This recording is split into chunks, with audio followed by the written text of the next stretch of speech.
time is 7:01 p.m. Good evening. Thursday, September 2nd, 2021. The news headline: School abductions.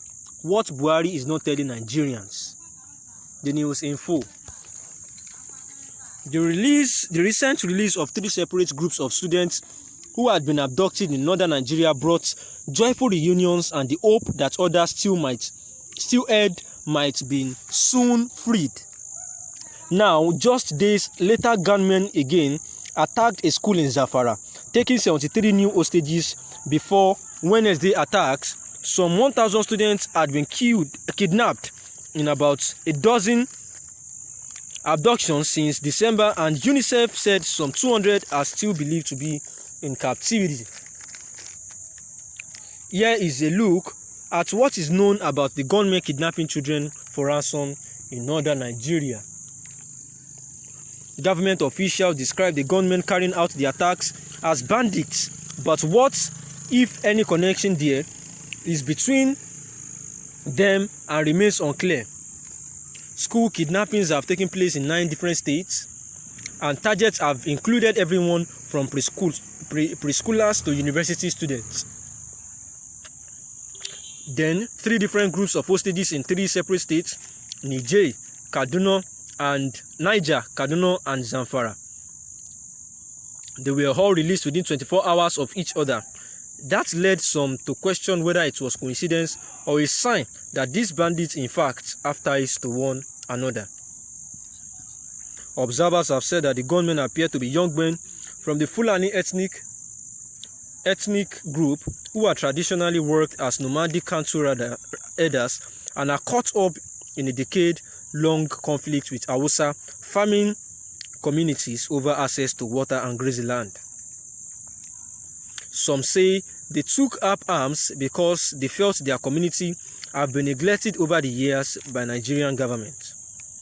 Other kidnappers, however, are simply opportunists who just want to make money from ransom payments, according to Hidayat Hassan, who leads the Center for Democracy and Development, a West Africa-focused policy advocacy and research organization.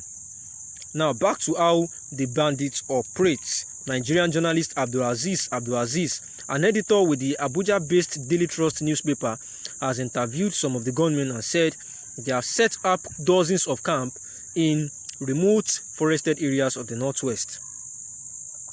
Each houses hundreds of fighters, through one in Zamfara State, where Wednesday new kidnappings took place, purportedly holds 2,000 followers.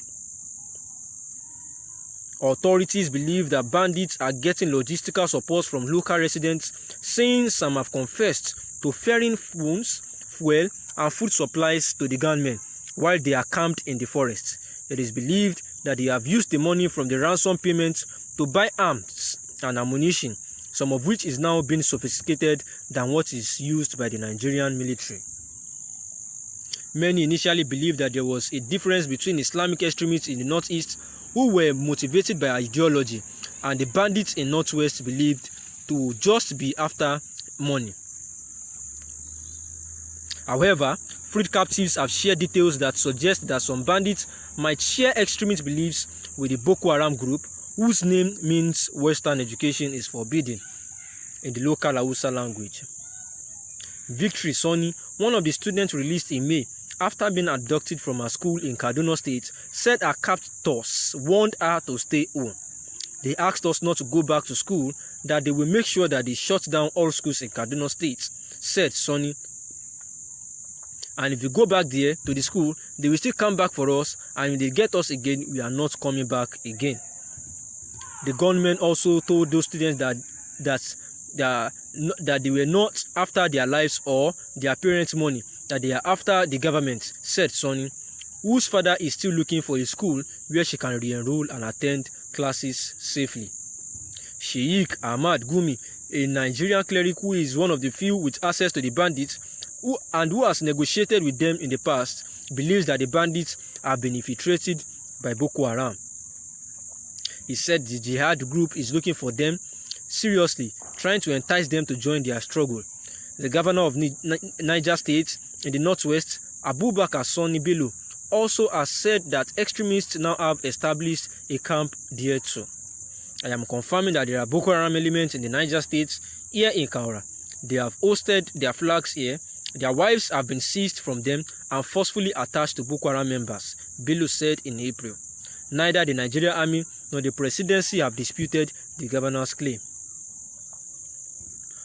Schools are so sparse in the north that many parents send their children to boarding schools far from home, even with stepped-up security. These educational facilities are vulnerable to gunmen whose weaponry has improved with each successive ransom payments. Because of the 12-year insurgency in the northeast, the Nigerian army has had far fewer soldiers posted in the areas now being repeatedly targeted by kidnappers. Now, after Friday's announcement, the head teacher at Saliu Tanko Islamiyya School in Niger State said a payment of more than 30 million naira, about $73,000, had been released to secure the children's release. Abubakar Al-Hazan said that families came up with most of the money and school raised some cash too by selling a plot of land where they had planned to expand the campus. Oluwaseyi Adetayo, a security expert and former officer of the Nigerian Secret Police Department or State Services, says that the bandits have found it far too lucrative to abduct children. It is paying them more than what any of them could imagine they can ever earn in their life, said Adetayo, who runs Eon's Intelligence, a security advisory group. It is an established chain of business already. The time is 7:07 p.m. and the news analysis is not too far-fetched than the Fulani herdsmen and the Boko Haram menace going on in the country.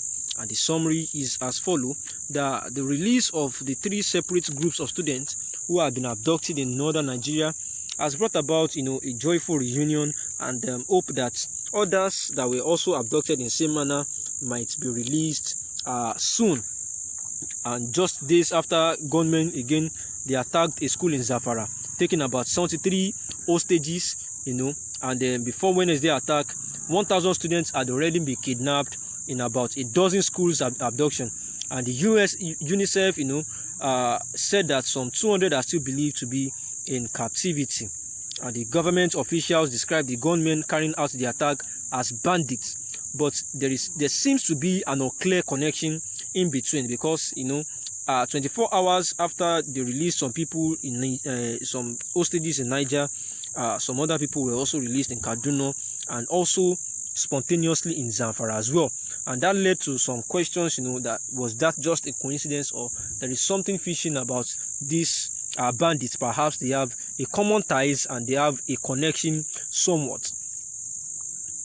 Now, some people have said that the arms they take up, because their communities have been neglected, for some years. Some people have said that, okay, perhaps the bandits are having these feelings of being sidelined and their places being forgot for over years, and that is why they are retaliating. However, we believe that someday, soon, they freed the captives that have been in detention for quite a while now will be released so soon, and it is the hope of Nigerians that Nigeria will become a safe country as soon as possible. The time is 7:09 p.m.